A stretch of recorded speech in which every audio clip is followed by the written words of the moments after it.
Buenas noches, Juan. ¿Cómo estás? ¿Cómo ves la situación del país en esta salida de la pandemia y el ingreso en un periodo eleccionario?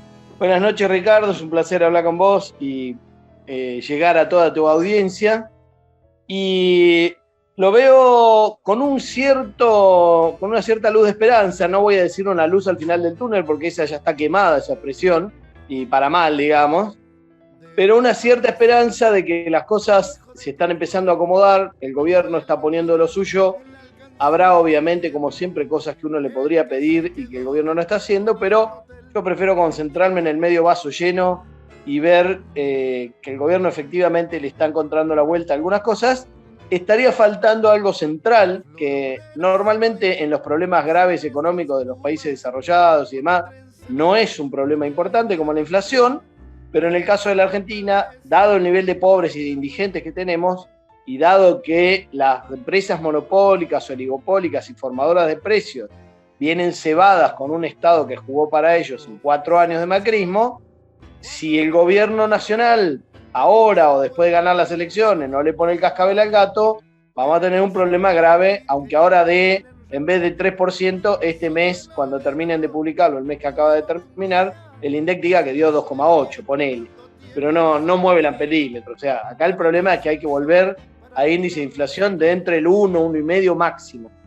Y eso sería más viable para que se recupere el salario real, se recupere el mercado interno, para que deje de crecer la pobreza, la indigencia y demás. ¿Pero no crees que para llegar a esos límites el gobierno debería ser más fuerte en la aplicación de controles a los precios de los alimentos al menos? Mira, si lo que controlás son listas de precios en la punta de la góndola del supermercado chino y de los supermercados, estás muerto, estás liquidado.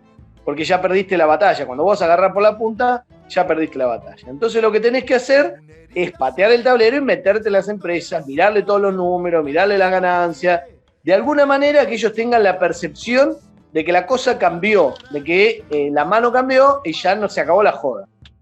Y que el Estado va a defender a la gran mayor parte de su población que sufre lo que estos tipos hacen por cuestiones de codicia, pero no solo por cuestiones de codicia económica, sino también por cuestiones de poder.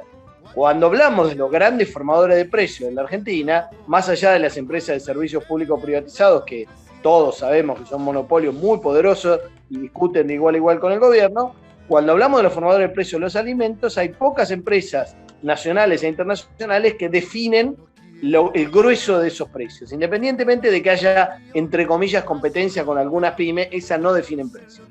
Y el gobierno, que gane más legisladores y más senadores en estas elecciones, no garantiza de ninguna manera que vaya a tomar medidas o que tenga la fuerza para tomar esa medida. Lo que tiene que haber es una decisión. Y cuando haya una decisión, tiene que haber un acompañamiento mediático, comunicacional, que tenga sentido y que tenga respaldo. Si no, no hay nada que hacer. ¿Pero vos pensás que puede cambiar algo después de las elecciones? Esto último que acabo de decir, espero que sí. Si no, me costaría mucho hacer campaña para que la gente vote al Frente de Todos. Tengo la esperanza que sí, y si he sido crítico con algunas decisiones, como las de negociación de deuda, o con algunas no decisiones, como patear el tablero con la cuestión inflacionaria, si el gobierno gana estas elecciones y tiene más legisladores en el Congreso propios y no toma estas decisiones que estamos hablando, y yo voy a ser más crítico que ahora. Tengo una percepción donde el gobierno es débil en las decisiones políticas. Permitime que sea un poco escéptico, ¿no?, de las elecciones. Yo creo que, como decís vos, el que sume más legisladores le va a dar un respaldo mayor. Pero me parece que el tema político, de las decisiones políticas, no sé si va a alcanzar con una buena elección. Por eso estoy preocupado, más allá de ratificar mi apoyo al gobierno en estas elecciones. Pero estoy preocupado porque, digamos, los compromisos que asumió el gobierno, sobre todo con el sector de los adultos mayores y con el tema, la realidad que vive con se vive con los precios, no la veo de alguna manera sustentable en el tiempo, y yo creo que vamos a necesitar otro tipo de apoyo. Yo no sé si hará falta que la gente salga a la calle, pero sí de alguna manera alguna manifestación de apoyo de la gente a la gestión del gobierno. Bueno, ahí me dejaste 3 o 4 cosas, así que voy a hablar un poco largo.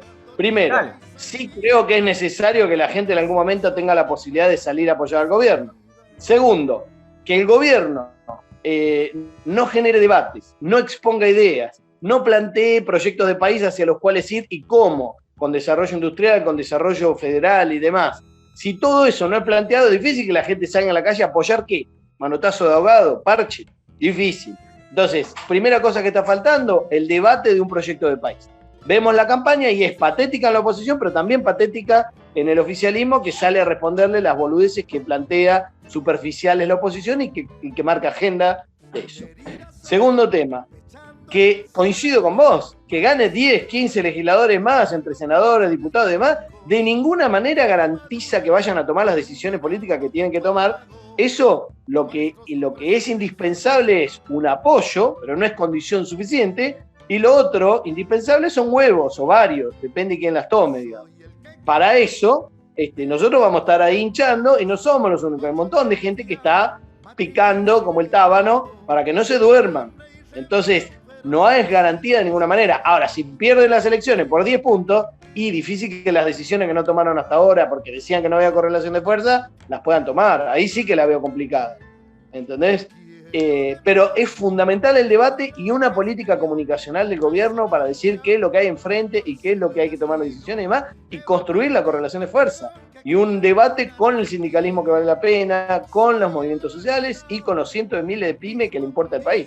Yo te hago una pregunta porque evidentemente siempre me costó pensar que ganando las elecciones del 19 no se tenga un plafón político para hacer las reformas estructurales. Cristina en algún momento había dicho de que estar en el gobierno representaba tener un 35% del poder. Ahora, ¿no estamos haciendo una apología, digamos, de un poder ilegal, ilegítimo de la derecha que en realidad se lo arrogamos nosotros, pensando en que las multinacionales son poderosas y ejercen el poder real?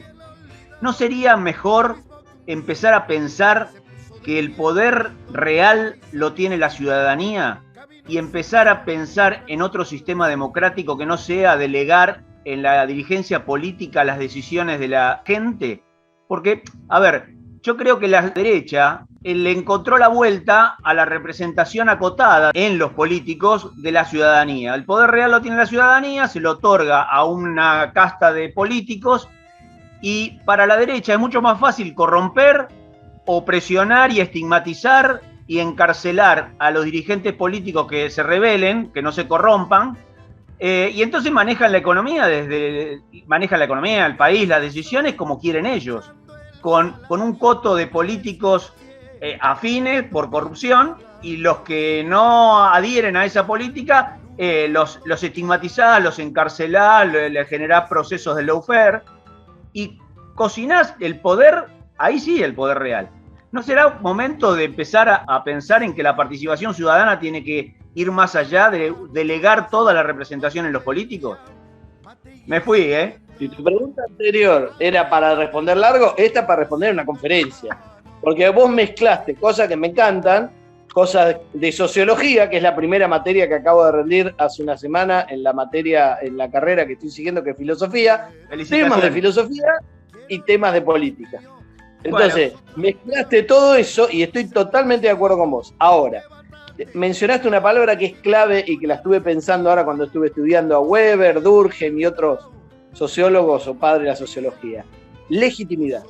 Si hay algo en lo cual se esmeran los niveles concentrados de poder económico como las multinacionales, la derecha auspiciada y la derecha troglodita, digamos, la auspiciada sería Milei y Espert, y la troglodita sería Pichetto, Tetaz, Macri, Patricia Michetti no, Lapato y demás, ¿no? Lapato Bullrich. Entonces, ¿qué hacen? Primero te minan la legitimidad de la política en general.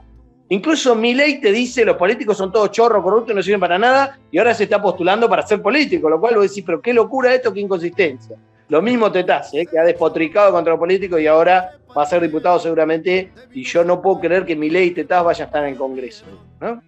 Entonces, primero te mina la legitimidad del poder político, de todo el poder político. Eso lo ha ayudado también los grandes medios y la usina de Estados Unidos y demás, con el Lavallato o con los cuadernos, que es nuestra versión berreta del Lavallato, para minar toda la legitimidad de la clase política. Eso ya te achica el poder del Estado. El poder del Estado en poder de un gobierno. Segundo tema, el Estado tiene gente burocrática que está por mucho tiempo ahí y que hay que ver qué intereses tiene. Porque yo que trabajé en el Banco Central 2 años para la presidenta del Banco Central, yo veía ese nido y hay gente que tiene buena onda y que tiene buenas intenciones, pero el gran porcentaje están mucho más sintonizados con cuando ese Banco Central era privado de ingleses que con lo que es un Banco Central al servicio de la población, o del país o del desarrollo. Y de hecho no es casual, porque la ley que lo rige la hizo Martínez de Oz. Es una ley de entidad financiera en 1977, con lo cual, ¿qué te sorprende? ¿Entendés? Entonces, el Estado efectivamente tiene un poder acotado, pero además adentro tiene unos nidos de víboras y de ratas tremendos.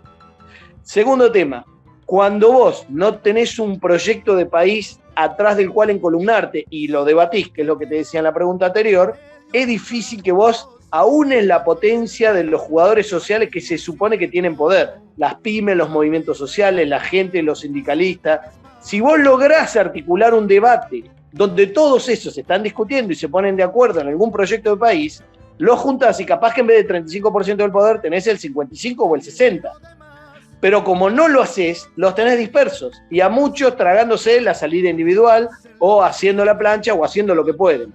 Si bien el Estado y los gobiernos tienen un poder acotado por las cosas que ya mencioné, el no generar ese proyecto de país y ese debate hace que tengas fuerzas que podrían ser aliadas y las tengas dispersas.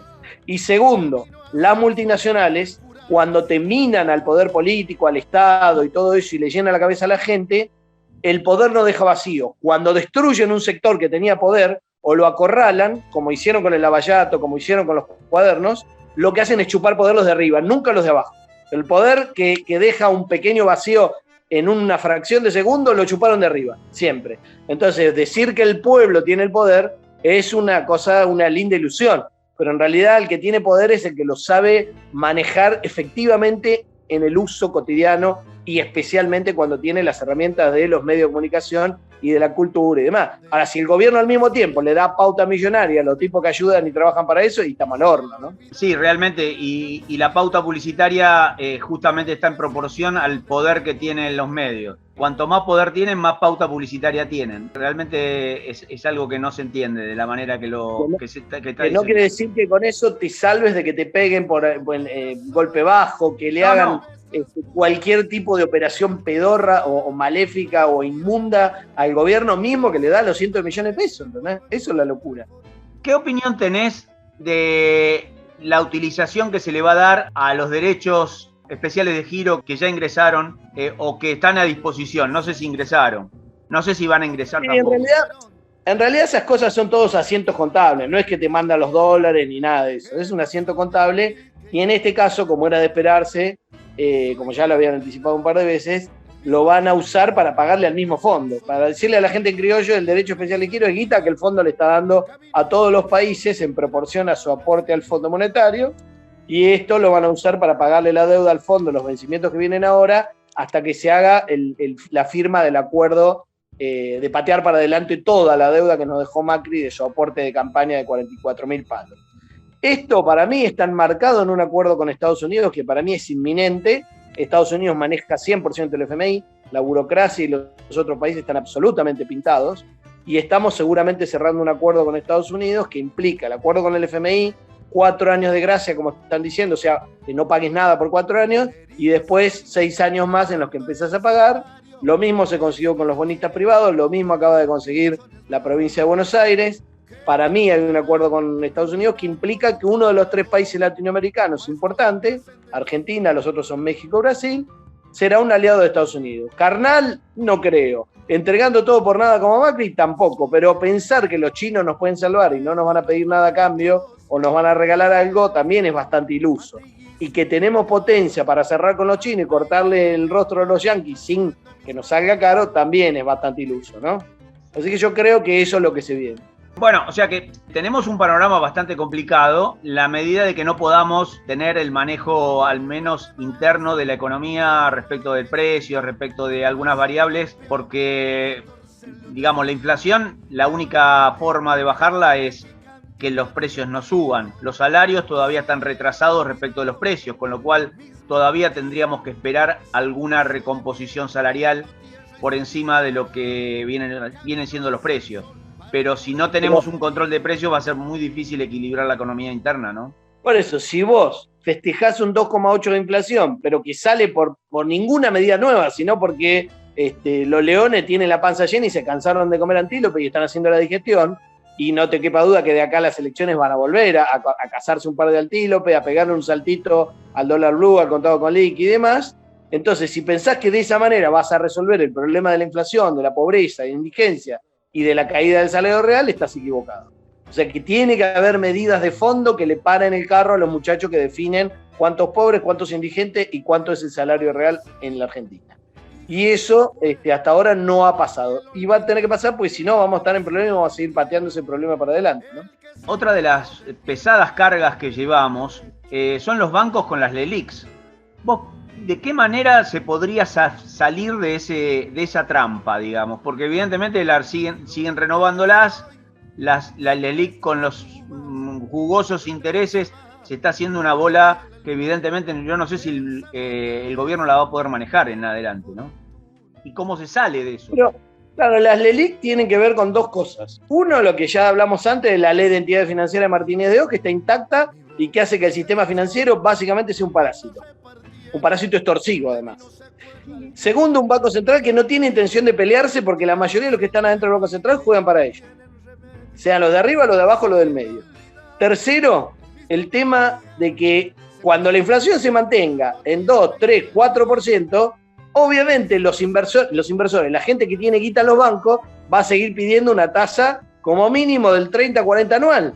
Hoy los tipos que tienen guita en los plazos fijos están perdiendo anualmente, están perdiendo poder adquisitivo real, porque en el mejor de los casos le estarán dando el 38%, que es lo que están dando las LELIQ en nominal, y que es lo que le obliga al Banco Central a dar a los bancos a determinado plazo fijo y demás, y la inflación va a terminar 45% este año. Así, aunque se mantuviera en 2,8 los siguientes meses, digamos, ¿no? Entonces, digo, no podés armar la bomba de la LELIQ si no arreglás el problema de la inflación, y no solo la inflación que está pasando hoy, sino la expectativa que tiene el tipo que tiene guita en el banco de inflación, y después el tema del dólar. Si la gente tiene la expectativa de que el dólar se vaya a 300 mangos, no hay forma de que vos los pares.